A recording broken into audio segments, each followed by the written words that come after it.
목소리 높여서 주와 같은 분 없네.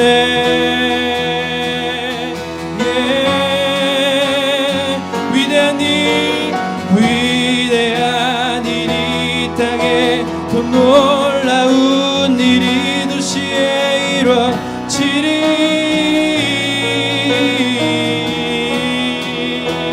위대한 일이 이 땅에 더 놀라운 일이 도시에 이루어지리. 우리 주님을 통해서 이 땅에 놀라운 일들이 일어날 것입니다. 위대한 일이 이 땅에 더 놀라운 일이 도시에 이루어지리. 우리가 서 있는 땅 가운데 위대한 일이 이 땅에 더 놀라운 일이 도시에 이루어지리. 우리 한 번 더 위대한 일이 이 땅에 더 놀라운 일이 도시에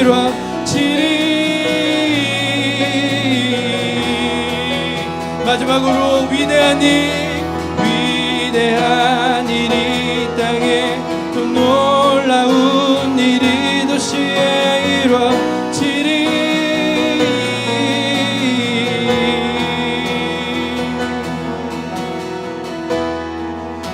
우리 시간에 같이 한번 기도하실 때 온 땅을 다스리시고 온 땅 가운데 주인 되시는 주님, 지금도 하나님 쉬지 않으시고 곳곳 가운데서 일하고 계심을 믿습니다.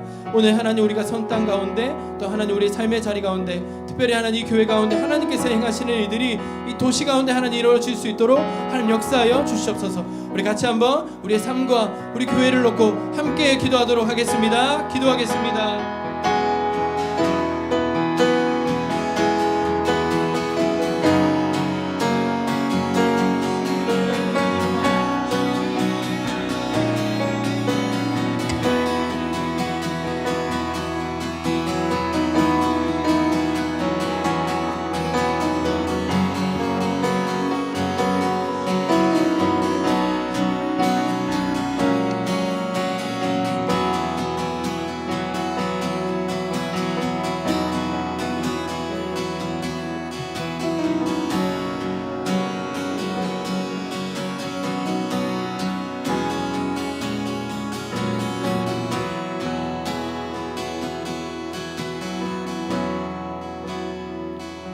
다 같이 사도신경으로 우리의 신앙을 고백하며 예배로 나아가겠습니다.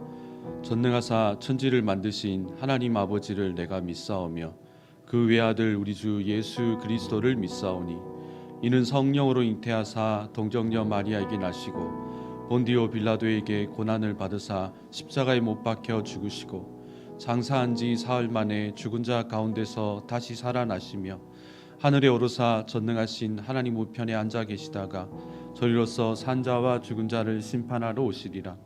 성령을 믿사오며 거룩한 공예와 성도가 서로 교통하는 것과 죄를 사하여 주시는 것과 몸이 다시 사는 것과 영원히 사는 것을 믿사옵나이다. 아멘. 찬송가 95장 나의 기쁨 나의 소망 되시며 우리 마음을 다하여 하나님 앞에 찬송하며 예배로 나갑니다.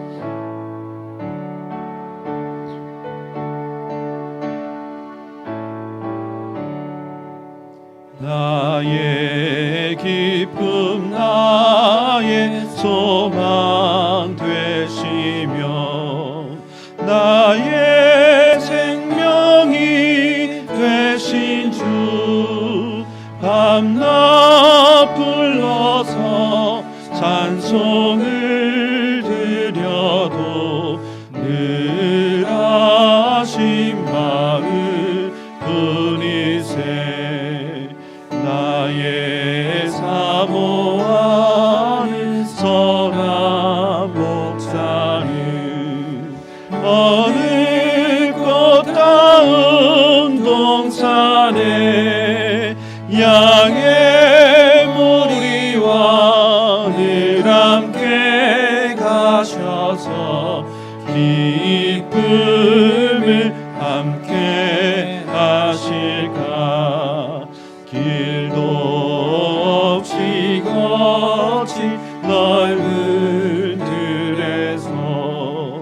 갈 길 못 찾아 애쓰며 이리저리로 헤매는 내 모양 저 원수 조롱하도다 주의 자비롭고 화평한 얼굴 모든 천사도 반기며 주의 놀라운 진리의 말씀에 전치가 와닿아도다 나의 진정 사모하는 예수님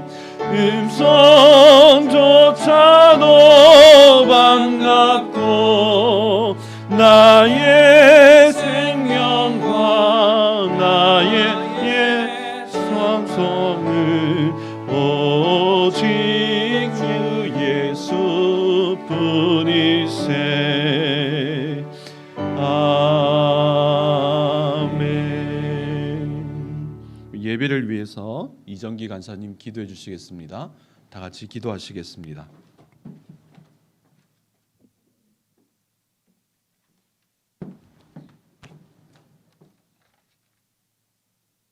기도하시겠습니다. 하나님께서 우리에게 베푸신 크신 은혜와 사랑은 어떤 말로도 형용할 수 없음을 고백합니다. 하나님께서는 언제나 동일하시고 선하시며 신실하신 분이십니다. 우리를 죄와 사망의 어둠에서 건져내어 하나님의 빛의 나라에서 하나님의 자녀로 살아가게 해주시니 모든 영광과 존귀를 주님께 올려드립니다. 이 시간 저희들이 드리는 이 예배 가운데 우리의 기도와 찬양의 고백을 통해 우리 하나님께서만 오직 가장 큰 높임을 받아 주십시오. 하나님, 지금은 모두가 그 어느 때보다 힘들고 혼란스러운 시대를 살아가고 있습니다. 각자 저마다의 이유로 하루하루를 버티며 살아가고 있을지도 모르겠습니다. 그러나 세상의 그 무엇으로도 실타래처럼 뒤엉켜 있는 문제들을 해결할 수 있는 소망이 없음을 잘 알고 있습니다. 오직 우리의 힘과 소망은 우리 주 하나님께만 있음을 우리가 잊지 않고 늘 기억하게 하여 주십시오. 그리고 주님, 이 나라와 그리고 세계 열방 가운데 하나님의 은혜와 긍휼을 베풀어 주십시오. 하나님께서는 여전히 이 가운데서도 하나님의 선하신 뜻을 이미 성취해 가고 계시고 또한 우리를 선한 길로 지금도 성실히 이끌어가고 계심을 우리로 날마다 하나님의 말씀 속에서 발견하게 되기를 소망합니다. 오늘 드리는 예배와 말씀을 전하시는 김재학 전도사님에게 하나님의 풍성한 은혜를 부어주시고 온라인을 통해 예배를 드리는 모든 성도들에게 주님을 통해 누리는 기쁨과 감사가 충만하게 하여 주십시오. 예배의 주인이시고 그리고 전능하신 하나님을 하나님께 드리는 이 예배 가운데 하나님께서 이 예배를 기쁘게 받아주십시오. 특별히 코로나19 바이러스와 태풍 등의 피해를 입은 많은 사람들을 기억하여 주시고 병마로 싸우고 있는 환우들을 위로하여 주시고 기억하여 주셔서 그들에게 가운데 갑절의 은혜와 축복으로 채워주시기를 간절히 기도드립니다. 지금도 살아계시며 역사하고 계시는 전능하신 예수 그리스도의 이름으로 기도드렸습니다. 아멘.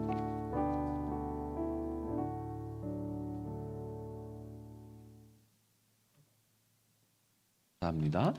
하나님 말씀 보시겠습니다. 하나님 말씀은 이사야 41장 1절부터 13절 말씀입니다. 하나님 말씀 이사야 41장 1절부터 13절 말씀을 제가 한 절 읽고 여러분이 한 절 읽고 교독하겠습니다. 이사야 41장 1절부터 13절 말씀입니다. 제가 먼저 읽겠습니다. 이사야 41장 1절. 섬들아 내 앞에 잠잠하라. 민족들아 힘을 새롭게 하라. 가까이 나오라. 그리고 말하라. 우리가 서로 재판 자리에 가까이 나아가자.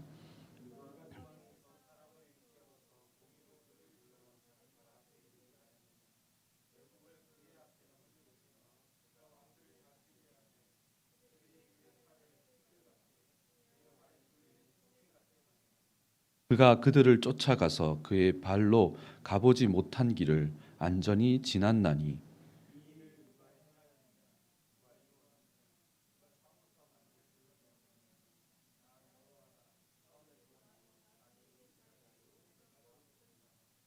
섬들이 보고 두려워하며 땅 끝이 무서워 떨며 함께 모여와서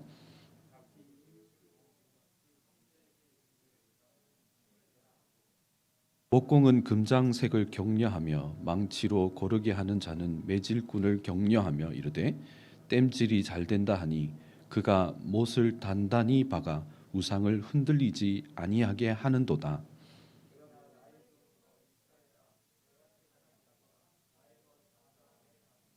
내가 땅 끝에서부터 너를 붙들며 땅 모퉁이에서부터 너를 부르고 내게 이르기를 너는 나의 종이라 내가 너를 택하였고 싫어하여 버리지 아니하였다 하였노라.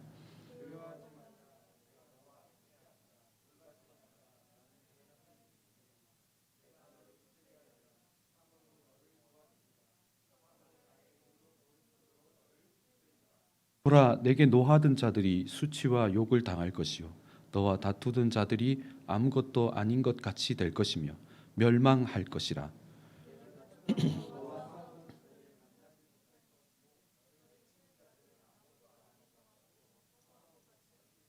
이는 나 여호와 너의 하나님이 내 오른손을 붙들고 내게 이르기를 두려워하지 말라 내가 너를 도우리라 할 것임이니라. 아멘. 그 오스트리아 출생의 캐나다 내분비학자인 한스 셀리에가 1936년도에 스트레스 학설을 만들었습니다. 근데 이 한스 셀리에가요 약물 실험을 하다가 동일한 실험군에 똑같은 약을 썼는데 한쪽에 약물을 쓴 지가 더 빨리 죽는 걸 보고 이상하게 생각했어요. 똑같은 약물인데 똑같은 반응이 나야 돼. 근데 또 실험을 했는데 동일한 대조군에 있던 이 생쥐들이 더 빨리 죽는 걸 보고 셀리아가 약물이 아니라 뭔가 다른 게 있지 않을까 고민하다가 한쪽에 보니까 한쪽 간호사가 이 생쥐에게 주사를 놓을 때 스트레스를 많이 주는 거예요. 고통을 많이 주는 거예요. 그래서 이 셀리에가 만들어낸 것이 스트레스라는 개념을 그때 발견하게 됩니다. 우리는 그때 만들어진 스트레스라는 용어를 굉장히 일상화하고 있죠. 스트레스 없는 사람이 없습니다. 그런데 한스 셀리에가 이 스트레스에 대해서 아주 중요한 얘기를 합니다. 뭐라고 얘기했냐면 It's not stress that kill us. It's our reaction to it이라고 했어요. 그게 뭐냐면 스트레스 자체가 우리를 죽이는 게 아니라는 거예요. 그 스트레스를 대하는 우리의 태도가 It is our reaction to it이라고 했어요. 그렇게 된다는 거예요. 그렇게 한다는 겁니다. 그래서 스트레스는 누구나 있지만 그것을 받아들이는 우리의 태도가 더 중요하다고 이 스트레스를 만들어낸 한스 셀리에가 우리에게 분명히 말했습니다. 우리는 불안을 피할 수 없는 시대를 살아가고 있어요. 우리가 스트레스 받지 않고 살아갈 수 없는 세월을 우리는 누구나 보내고 있는 것 같습니다. 근데요, 사람이 마음이 안정이 안 될 때 불안한 것은 지극히 당연하고 정상적인 거예요. 오히려 정신분석학자들은 불안한 상태에서 불안하지 않고 두려운데 공포를 느끼지를 못하는 사람을 심리적 나병이라고 그래요. 그래서 스트레스 상황에서 스트레스를 받는 사람보다 스트레스를 받아야 되는 상황인데도 안 받는 사람들을 더 심각하게 봐요. 왜냐하면 이 불안이라고 하는 것, 염려라고 하는 것이 무조건 나쁜 게 아닙니다. 스트레스라는 게 무조건 나쁜 게 아니라 이 불안에 긍정적인 요소가 있어요. 사람은요, 삶을 개선하는 세 가지의 동력이 있습니다. 첫 번째로 뭐냐면 이 결핍과 절박감에서 오는 이 불안이라는 거예요. 내가 결핍됐기 때문에 불안하기 때문에 그 일을 해소하려고 하는 것이 내 삶의 동력이 되는 겁니다. 두 번째로는 뭐냐면 남들과 비교하는 경쟁심이에요. 남보다 경쟁해서 내가 잘 되려고 하기 때문에 삶의 동력을 얻습니다. 세 번째는 뭐냐면 그 이상과 목표라고 하는 동력이 있어요. 욕망에 이것이 우리의 삶의 동력이 된다는 거예요. 그래서 때로는 불안이라고 하는 것, 스트레스라고 하는 것, 욕망이라고 하는 것, 비교적인 의식이라고 하는 것이 우리에게 더 나은 삶을 갈구하게 하고 더 발전된 삶을 위해서 노력하게 하는 좋은 요소가 됩니다. 그런데 문제는 뭐냐면 이 불안과 염려가 우리의 통제력을 벗어나서 이것이 우리의 삶의 일상화가 되고 만성화되는 상태를 말하는 거예요.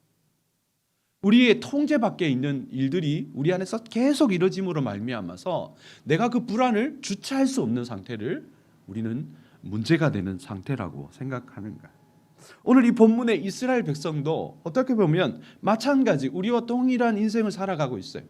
여러분이 이사야 41장은 우상을 배격하는 구절이 주로 나옵니다. 그래서 41장 7절에 보면 특별히 뭐라고 얘기하냐면 목공은 금장색을 격려하며 망치를 고르게 하는 매질꾼을 격려하며 이르되 땜질이 잘됐다 하니 그 못을 단단히 박아 우상이 흔들리지 아니하게 하는도다 하고 하나님이 이 우상을 조롱하는 말씀이 나와요. 근데 그 하나님은 이 우상이 아무것도 아니고 이 못질을 해서 흔들리지 않게 해야 될 만큼 능력이 없다라고 말하지만 하나님의 말씀은 그렇지만 그 우상을 바라보는 이스라엘의 현실은 정반대예요. 하나님 말씀은 두려워하지 말라고 하지만 그들이 바라보는 그 바벨론의 우상이라고 하는 것은 그들의 인생에서 포기할 수 없고 무시할 수 없는 것들이에요. 여러분, 그들이 바라보는 우상이라고 하는 것은 지금 메소포타미아부터 그 이집트까지 모두를 정복한 초강대국의 바벨론의 신들이에요. 그들은 지금 이 식민지에 끌려왔기 때문에 그 신들의 무서운 영향력 앞에서 그들은 두려워할 수밖에 없었습니다. 그리고 그들은 식민지의 백성으로서 아무리 부인하고 싶어도 자신들의 그 무너진 삶과 그 허물어진 자아상 앞에서 그 바벨론의 우상의 힘들, 능력들, 바벨론의 그 영향력들을 결코 쉽게 가볍게 여길 수 있는 삶을 살고 있지 못했습니다.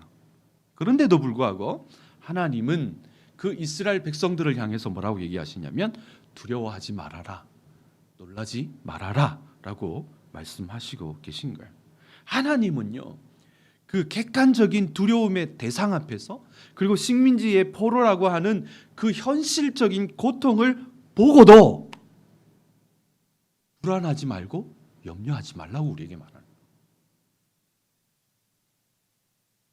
성경은 오늘 이 이사야의 말씀뿐만 아니라 성경의 곳곳마다 우리에게 불안해하지 말고 두려워하지 말아라 그래요. 믿음의 백성에게.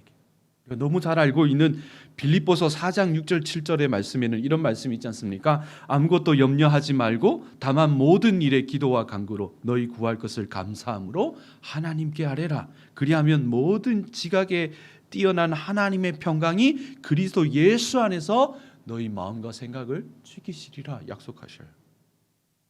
하나님은 여러 말씀을 통해서 우리 하나님의 그 백성들이 고통과 고난 속에서도 불안과 염려하지 말라고 명령해요. 그러면 우리가 그 명령을 너무 잘 알고 있지만은 왜 불안하지 말아야 돼? 뭐를 근거로? 하나님은 도대체 무엇을 근거로 이 바벨론의 땅에서 포로 가운데 두려워할 수밖에 없는 그 백성에게 불안하지 말아라, 놀라지 말아라 그 얘기를 하고 계시냐는 거예요. 우리는 그 말씀을 깊이 묵상할 때 이 코로나19의 이 엄중한 그 불안 속에서 하나님을 신뢰함으로 평안을 누리는 주의 백성이 될 줄로 믿습니다. 우리가 그 말씀을 묵상해 보기를 원하는데요. 먼저 보시면요, 변하지 않으시는 하나님 때문에 우리는 염려하지 말아야 돼요.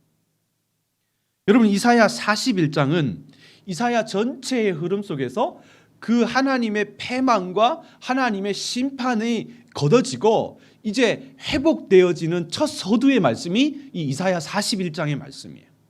근데 그 41장의 섭부분에서 하나님은 그 백성들에게 무엇을 가장 먼저 말씀하시냐면 너희가 과연 믿는 그 수많은 우상들 중에서 누가 참신인지를 우리가 같이 생각해보자.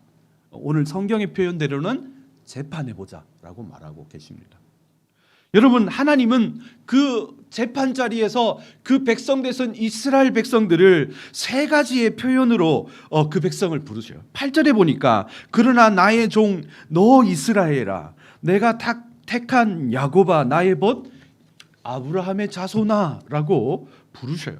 하나님은 이 말씀을 통해서 이스라엘 백성들을 세 가지로 표현을 하십니다. 너 이스라엘아. 그리고 내가 택한 야곱아, 나의 벗 아브라함의 자손아. 이게 반복적인 호칭은요, 하나님이 이 사람을 각성하기를 원하고 이 사람이 그 사람의 정체성을 깨닫기 위해서 반복적으로 호칭하는 거예요. 그러니까 하나님이 이 두려워 떨고 있는 이 백성들에게 그 하나님의 백성으로서의 정체성을 자각하기에 충분한 말씀이에요. 그런데 우리는 이 말씀을 묵상할 때마다 항상 그 호칭에 굉장히 이게 하나님이 친근하게 부르시는 것이 많거든요. 내가 택한 야곱아, 심지어 뭐라고 얘기하십니까? 나의 벗 아브라함의 자손아. 그러니까 여기에 은혜를 받아요. 그 받을 만해요. 맞는 말씀이에요. 근데요, 오늘 이 41장의 전체의 말씀의 구조를 한번 보세요. 오히려 하나님이 이 이스라엘 백성을 부를 때에 이스라엘 그 자손들을 부르는 세 가지의 정체성과 호칭보다 더 강조되는 것이 있습니다. 그건 뭐냐면 그 백성을 부르시는 그 하나님 그 자체예요. 여러분, 고대 근동은 전쟁의 승패는 신의 능력에 달려 있다고 생각했어요. 그래서 전쟁에 패하고 나라가 망하는 것은 정복 국가의 신이 식민지의 국가의 신을 이기고 정복하는 것과 같아요. 그렇기 때문에 이스라엘 백성들은 그 바벨론 땅에서 그들이 믿는 여호와 하나님을 향한 상당한 왜곡과 손상이 그들의 마음 가운데 있었어요. 근데 오늘 이 본문에 하나님은 이스라엘 그런 백성들에게 회복을 명령하시면서 가장 먼저 하신 말씀이 뭡니까? 41장 1절부터 7절의 말씀에 보면 재판장으로 너희가 나오라 말하는 거예요. 그러면서 진짜 참신이 누구인지를 너희가 생각해보라 그렇게 얘기해요. 그러면서 2절 3절을 보십시오. 이 바벨론 땅에 권력을 주신 이가 누구신지를 생각해보라 그래요. 그리고 열방의 그 흥망성쇠를 주장하시는 이가 누구신지를 기억하라 그래요. 그리고 내가 처음이요 마지막이요 알파와 오메가이신 하나님인 것을 얘기해요. 그러면서 너희가 이 그 애굽의 그 땅에서 마른 땅을 걷게 하신 이가 누구신가를 기억하게 해요. 이건 뭐냐면 이스라엘 백성들이 바벨론의 그 전쟁 가운데 흐트러진 하나님의 이미지, 하나님의 존재 자체를 회복하라고 말하는 거예요. 그러면서 1장부터 7절, 그 41장 1절부터 7절부터 하나님이 강조하신 것은 뭐냐면 내가 곧 그 하나님이다. 그렇게 보면 1절부터 7절까지 강조하신 그 하나님의 말씀에 이어지는 말씀이 이제 8절 말씀인데 그 8절 말씀은 오히려 뭐를 강조하냐면 그 하나님이 그 하나님의 백성을 부르신다는 것이 강조해요. 그래서 오히려 호칭 그 아브라함의 그 나의 벗 아브라함의 자손아 내가 택한 야곱아 거기에 강조가 있는 게 아니고 여호와 하나님 그 주어가 훨씬 더 강조되는 거예요. 그래서 뭐라고 얘기하냐면 나의 종이라고 말해요. 그리고 내가 택한 야곱아 나의 벗 아브라함의 자손아 그렇게 얘기를 하는 겁니다. 그 하나님이 우리를 부르시고 그 하나님이 우리를 선택하시고 그 하나님이 우리를 벗으로 삼으셨기 때문에 우리는 그 변하지 않는 정체성을 가지게 되는 줄로 믿습니다. 오늘 이 본문에서 철저히 하나님은 이스라엘의 패망 속에서도 바벨론의 핍박 속에서도 변하지 않는 존재임을 강조하고 계셔요. 여러분, 우리는 하나님을 상황에 따라 그 변질시키는 데 굉장히 익숙해요. 그러나 하나님은 상황과 환경에 따라 변질되거나 변경되는 존재 자체가 아니세요. 우리의 삶이 때로는 어려움을 겪어서 찌질해 보여도 우리 하나님이 찌질해지신 분이 아닙니다. 내가 이 바벨론 땅에 와서 핍박을 받고 있다고 해서 내 생각 속에 하나님이 하나님이 왜 이러실까? 하나님 이거밖에 안 돼. 하나님이 이러실까라고 생각한다 할지라도 하나님은 변하시지 않는 분이죠. 그 하나님이 우리를 찾아오셔서 그 이스라엘 백성을 향해서 분명히 말씀하지 않습니까? 9절에 이렇게 얘기하시지 않습니까? 내가 땅 끝에서 너를 붙들어 모퉁이에서 너를 부르고 내게 이르게 하는 너는 나의 종이라고 했어요. 내가 너를 택하고 싫어하여 버리지 아니하였다 하였노라 분명히 말씀하십니다. 우리가 그 불안과 염려 속에서 붙들어야 할 분명한 존재가 있는데요. 그래서 변하지 않으시는 신실하신 하나님이십니다. 하나님의 그 존재성 자체는 우리의 삶의 어떤 환경이 바뀐다 할지라도 절대 변하지 않는 하나님이신 줄 믿습니다. 할렐루야. 두 번째로는 변하지 않는 우리의 존재 가치를 기억해야 돼요.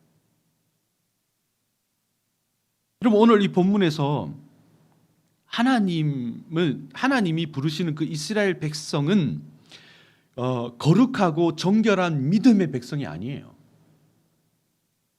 그들은 분명히 하나님의 법을 떠났었고 우상을 숭배했었고 그리고 방종과 타락으로 하나님을 멀리했던 백성들이에요.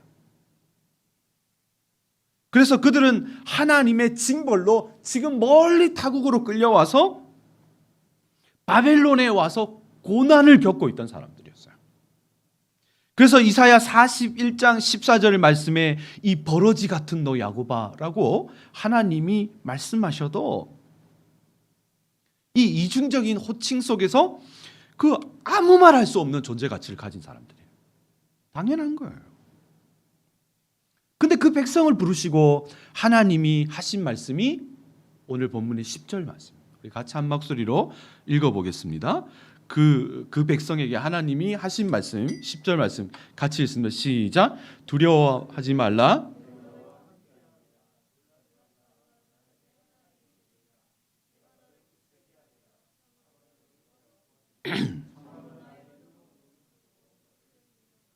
여러분 이 말씀을 보시면 정말 하나님이 우리를 그 버러지 같다고 말씀하셔도 이상할 거 없는 상황 가운데서 하나님이 두려워하지 말아라, 놀라지 말아라, 내가 너를 도와줄게, 내가 너를 붙들어 줄게. 이 말씀 굉장히 위로된 말씀이에요. 이 직접적인 하나님의 언급이 때로는 우리에게 굉장히 위로가 될 때가 있습니다. 근데요 오늘 이 본문을 자세히 보시면 이러한 하나님의 직접적인 위로와 격려인 말씀뿐만 아니라 오히려 이 말씀 속에서 계속 반복되어지는 간접적인 위로가 훨씬 더 우리에게 은혜가 될 수가 있습니다. 여러분 오늘 이 본문에 보시면 두려워하지 말아라, 놀라지 말아라, 내가 너를 도와줄게, 내가 너를 붙들어 줄게 할 때에 반복되는 게 하나 있어요. 그건 뭐냐면 그 하나님이라는 그 변하지 않는 하나님이라는 존재, 그 존재가 주어되는 나와 그리고 버러지 같은 그 이스라엘 백성을 지칭하는 너가 계속 나와 너와 나와 너가 나와 너가가 계속 반복돼요. 내가 너와 함께한다. 내가 너의 하나님이 된다. 내가 너를 굳세게 한다. 내가 너를 도와주리라. 참으로 나의 오른손이 너를 붙들리라. 그렇게 얘기를 해요. 여러분 이것이 그 별거 아닌 것 같아도 성경에 나오는 이 지속적인 소유격의 대사는 뭐를 의미하냐면 단순히 그냥 그 소유격이 하나 나왔구나, 하나의 인칭 대사가 나왔군, 대명사가 나왔구나, 그것을 떠나서 뭐를 얘기하냐면 하나님의 소유격은 그 백성과 잃어버렸던 언약의 회복을 강조하는 거예요. 호세아에 보면 하나님이 그 백성과 언약이 끊어졌을 때는 호세아를 부를 때 뭐라 그럽니까? 모세도 마찬가지였어요. 너의 백성이 그렇게 얘기해요. 그리고 소유격을 빼버려요. 근데 하나님이 다시 그 백성을 찾아오실 때는 뭐라고 얘기하냐면 모세야, 호세아야, 나의 백성이 그렇게 얘기해요. 여러분 이스라엘은 지금 당연히 버러지 같다고 불려져도 너무 이상할 것이 없는 그 호칭 자체가 당연한 그 정체성의 무너짐 속에 있어요. 그 인생의 고난 속에 당연히 무너져 버렸어요. 근데 그 하나님이 그 백성을 찾아오셔서 야, 너희는 나를 버리고 너희는 나를 멀리하고 너희는 나의 말씀을 싫어했지만 나는 변하지 않았다. 내가 너를 선택하였고 내가 너를 불렀고 나의 봇 아브라함의 자손아라고 말씀하시고, 그리고 위로하시기를 뭐냐면 두려워하지 말아라. 내가 너의 하나님이 된다. 놀라지 말아라. 내가 너와 함께한다. 무너지지 말아라. 쓰러지지 말아라. 여러분 우리가 연애를 할 때 사랑하는 사람들 앞에 가장 좋은 말이 뭐예요? 나와 너가, 내가 너와. 그 하나님이 그 백성을 실어보려 하신 그 순간 속에 하나님의 백성을 찾아오셔서 계속 반복되어지는 나와 너의 관계. 그것은 하나님이 그 백성을 기억하고 계시다는 것입니다. 하나님이 그 백성을 찾아오셔서 회복하게 하신다는 의미예요. 여러분 기독교의 인간관은, 인간의 이해는 철저히 하나님의 그 관계 속에 근거합니다. 왜냐하면 인간이라는 그 존재 자체가 명백히 하나님의 형상으로 창조되었기 때문에 하나님이 누구신가를 분명히 알아야 인간이 누군가를 진짜 깨달을 수가 있는 거예요. 그래서 인간의 모든, 기독교의 모든 인간론은 인간이 누구인가에 앞서서 하나님이 누구신가를 먼저 생각해야 돼요. 하나님을 알 때 인간을 알게 된다. 그것이 성경의 가르침이에요. 그런 논리로 본다면 오늘 이 본문에 나와 너가, 내가 너와, 나의 너의, 이것이 계속 반복되는 그 하나님의 모습이 그 백성들에게 말하는 게 뭐냐면, 하나님이 변하지 않으셨다는 선언은 뭐를 또 의미하는 겁니까? 그 하나님이 선택하시고 그 하나님이 부르시고 그 하나님이 찾아오신 그 백성도 변하지 않았다는 뜻이에요. 그 인생이 무너지고 그 삶이 쓰러지고 그 삶의 불안과 염려가 닥친다고 할지라도 그 하나님이 선택하신 그 하나님의 백성은 존재 가치가 변한다 안 변한다? 변하지 않는다는 얘기예요. 그러니 놀라지 말라는 거예요. 그러니 두려워하지 말라는 거예요. 그러니 넘어지지 말라는 거예요. 그러니 자빠지지 말라는 거예요. 우리는 우리의 삶에 고난이 넘치고 염려가 넘칠 때마다 모든 것이 일그러지고 무너진 걸로 생각합니다. 그 일이 이 문제가 일어났구나. 그래서 이 문제가 잘못됐구나 생각하지 않고, 이 문제가 감당하기가 힘들면 나의 삶의 모든 것, 심지어 하나님과 믿음과 나의 모든 존재 자체가 다 일그러지고 무너졌다고 생각합니다. 그런데 그 바벨론의 포로 속에 있는 이스라엘 백성이 두려워하지 말고 염려하지 말아야 된다는 것을 하나님이 강조하실 때 말씀하신 것은 뭐냐면, 그 상황과 환경은 변할지라도 하나님은 한 번도 변한 적이 없다는 거예요. 할렐루야. 그것을 근거로 기능적으로 우리가 겉으로는 우리의 죄악으로 삶의 형태와 모양이 바뀌었을지 몰라도 본질적으로 그 하나님과 연결된 우리는 그 존재가 언제나 변함이 없어요. 그 존재의 가치는 우리는 변한 것이 없어요. 유명한 영화의 대사가 있지 않습니까? 우리가 돈이 없지? 뭐라고 하죠? 가오가 없냐? 안 바뀌어요. 그래서 고통 속에서 변하지 않는 우리의 존재 가치를 우리는 하나님으로 인해서 인식해야 되는 줄로 믿습니다. 하나님이 변하시지 않는다면 그 하나님과 연결된 우리도 고난 속에서 우리는 변하지 않는다는 거예요. 그래서 우리는 그 고난 속에서 우리의 올바른 가치를 깨달을 때 그 두려움과 염려를 이겨낼 수 있는 줄로 믿습니다. 세 번째로는요.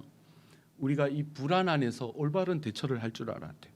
불안은 우리의 삶에 항상 상존합니다. 왜냐하면 인간의 삶 자체가 불안하고 인간의 행동 자체가 불안을 내포하고 있기 때문에 우리는 항상 우리의 삶에 불안과 맞닥뜨리고 살아야 되고 불안과 함께 살아야 돼요. 근데 우리는 그 불안을 회피하고 싶어 하고 불안을 부정하고 싶어 해요. 그것이 더 모순을 낳아요. 그래서 더 불안해져요. 그리고 더 넘어져요. 그리고 자기를 잃어버리고 하나님을 왜곡시키고 그 불안에 휩싸여서 더 불안해지는 이 아이러니 속에 우리는 살아가요. 근데 오늘 이 본문에서 그런 불안과 두려움 속에 있는 이스라엘 백성에게 하나님은 하나님의 변하지 않는 가치와 그 백성의 변하지 않는 존재 가치로 그것을 이겨내라고 말씀하셔요. 그러면 그리고 그 하나님이 그 백성에게 뭐라고 얘기하십니까? 내가 너를 돕겠다. 내가 너를 놀라지 말아라. 내가 너를 의로운 오른손으로 내가 너를 붙들겠다 말해요. 오케이. 그러면은 하나님이 변하지 않으시고 인간의 존재 가치가 변하지 않고 그 하나님 우리를 도우시면 우리는 그냥 가만히 있으면 되냐는 거예요.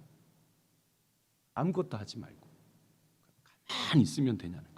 그렇지 않아요. 오늘 이 본문이 그것을 우리에게 그렇게 말하지 않습니까? 않습니다. 41장 11절 12절 말씀이 그것을 우리에게 가르쳐 주는데 같이 한번 읽겠습니다. 41장 11절 12절 말씀입니다. 같이 한 목소리로 읽겠습니다. 시작. 보라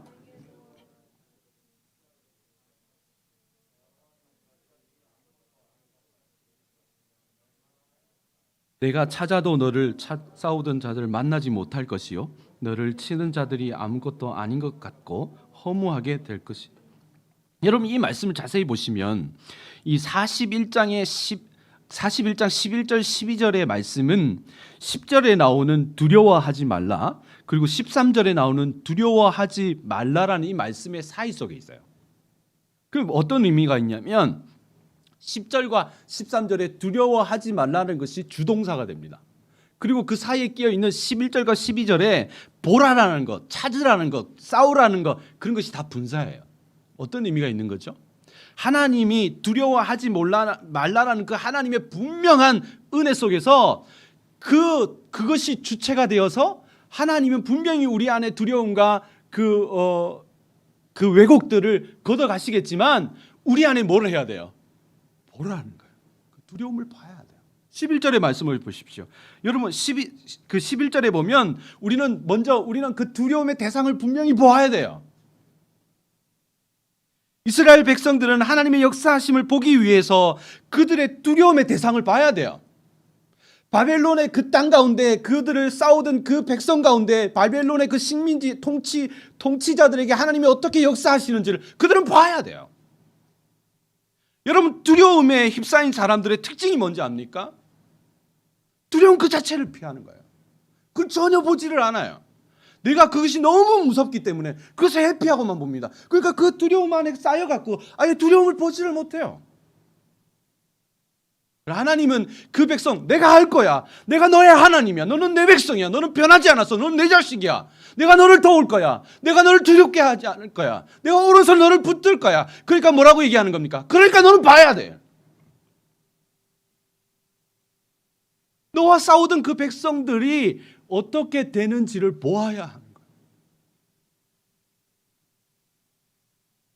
그리고 12절에 보면 너희가 찾던 자, 싸우던 자, 다투던 자 이거는 우리의 내면의 싸움이 아니라 외적인 싸움에 대해 얘기하는 거예요. 그들에게 실제로 공포를 주고 실제로 싸움에서 졌습니다. 그러나 너희들이 그 찾아서 움직이던 그들을 하나님이 못 보게 하실 거예요. 그 전에 어떤 시도가 우리가 필요합니까? 우리가 그것을 스스로 해결하지 못할지라도 우리가 하나님이 허락하신 그 다툼 속에서 우리는 그 어려움을 극복하려고 하는 노력이 필요해요. 멍하게 있는 것이 하나님 뜻이 아닙니다. 그러나 우리가 분명히 보아야 하고 찾아야 하고 싸워야 하지만은 오늘 이 본문이 분사로 그것을 집어넣고 주동사를 두려워하지 말라로 둔 것은 뭡니까?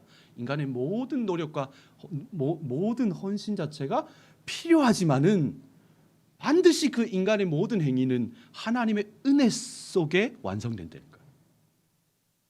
아멘이십니까? 그래서 정말로 반복적으로 이 보여주는 그 싸움 안에서 하나님의 도우심 안에서 우리의 그 불안과 염려를 회피하지 않고 우린 포기하지 말아야 돼. 그러면 하나님의 역사하심이 반드시 우리에게 이루어질 줄로 믿습니다. 그래서 오늘 이 본문의 그 이야기를 하면서 13절이 이렇게 마무리합니다. 이는 나 여호와 너의 하나님이 내 오른손을 붙들고 내게 이르기를 두려워하지 말라 내가 너를 도우리라 할 것입니다. 여러분, 우리가 정말로 불안과 염려 속에서 우리의 하나님을 믿고 또 그 하나님과 연결되어진 그 하나님의 백성으로서의 나의